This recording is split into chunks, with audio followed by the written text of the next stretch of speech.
delinquent conduct. He's only 14. A San Antonio jury finds him guilty of capital murder. He gets a 4.5-year sentence for shooting 19-year-old Brian Guynes of Farmers Branch during a carjacking in January of last year. They have insulted Brian.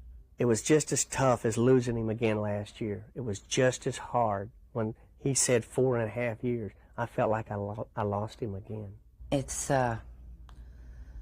not fair for this juvenile delinquent to go practically unpunished for murdering Brian in cold blood.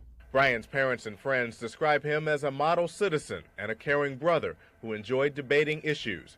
He was in San Antonio helping Carrollton's R.L. Turner debate team when he was killed. If you're old enough to pull the trigger on somebody, you're old enough to pay the price for it. Guynes' friend Matthew Maroney testified during the juvenile's trial. It's just really frustrating to be in the position that we're all in, knowing that, you know, this is the sentence he was given and this is what we're going to have to live with. Everyone I've spoken to feels it's very archaic, the way the juveniles are treated.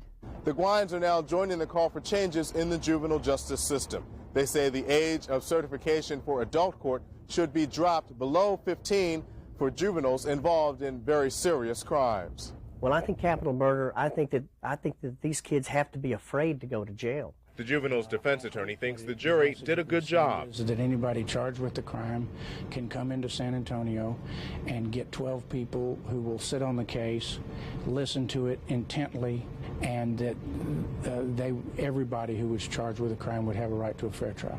While some legal experts agree there is a need for change in state laws, they say in this case the system isn't to blame because the jury had the option of sentencing the juvenile to 40 years and decided to only give him 4.5. Barry Sims, Texas News 5.